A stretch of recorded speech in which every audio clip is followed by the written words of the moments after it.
say that as we gather here for this annual coming together of what I would call the forces fighting for freedom for the people of Iran, I think we can have some sense of optimism that events are moving in the direction of our moral cause.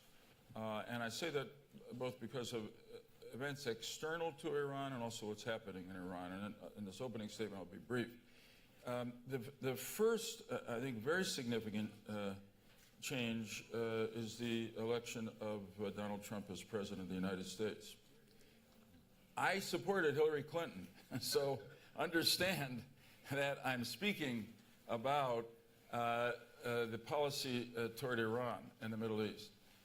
Because for the last 8 years, we had an administration in Washington whose policy toward the East was to have a kind of benign, friendly relationship with our traditional allies, Israel and the Arab world, but to be focused on Iran, to be focused on trying to improve our relations with Iran, frankly, almost regardless of what Iran was doing. And it was targeted at the Iran nuclear agreement, which, of course, most of it, I speak for myself, felt was a bad agreement based on all that we had all put into sanctions and the rest. It didn't end the Iranian nuclear program. It gave them an enormous amount of cash. And it did not, it was, as somebody else has said, transactional. It was about a kind of a deal. It wasn't transformational. In fact, nothing about Iran's behavior has changed in the couple of years since the Iran nuclear agreement was signed. It continues to be, by judgment of the U.S. State Department, the government in the world that most supports terrorism. It continues to feed and fuel warfare and terrible human suffering throughout the region, all of which is aimed at extending its own power. I'm speaking about, obviously, Syria, from Syria to Yemen, and a lot of places in between and beyond that. So from this administration of the previous 8 years, which was, I might say, Iran-centered, and nothing has ended up being changed, we come to an administration now where President Trump has quite clearly said that two things. One is, essentially, we know who our friends are in the Middle East, and we know who our enemies are. And our enemies are Iran.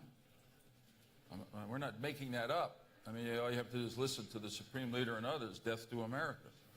And the Islamic State is the second enemy. And we have friends in the Middle East, and those are the Gulf Arab countries and Israel. And I hope, as the policy review that the administration is doing now of its policy in Iran, we also acknowledge more explicitly that we have another group of friends and allies in the Middle East, and that is the people of Iran. And that is the resistance to the regime in Iran, which is represented by the organizations that come together for this weekend. Inside Iran, there are changes occurring. The fact is the economy is still terrible. One thing has not changed is that the Supreme Leader and the IRGC are still the ultimate control. As the Prime Minister said, you know, you can say there are elections, but when the Supreme Leader decides who runs for president and approves Rouhani before he could run, you have to ask how independent he will be.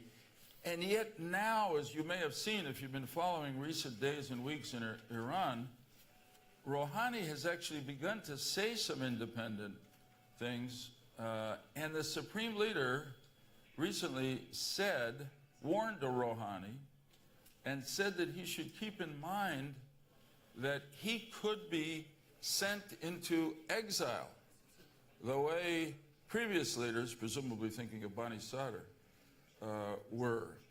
So I take this to be a sign of instability in Iran. And the other part of it is, of course, the more open expression of support for the resistance, including for the MEK, specifically around the unprecedented public discussion in the last year or so of the massacre of 30,000 political prisoners in Iran, most of whom were MEK members in 1988. It's a remarkably bold thing to be talking about publicly. Obviously, it requires, using the South African example, a truth commission. Don't expect it from this government, but the very fact that people are demanding it now says that there is the kind of unrest that can lead to the ultimate answer to this problem, which is the end of the regime in Iran. Thank you. Thank you, Senator.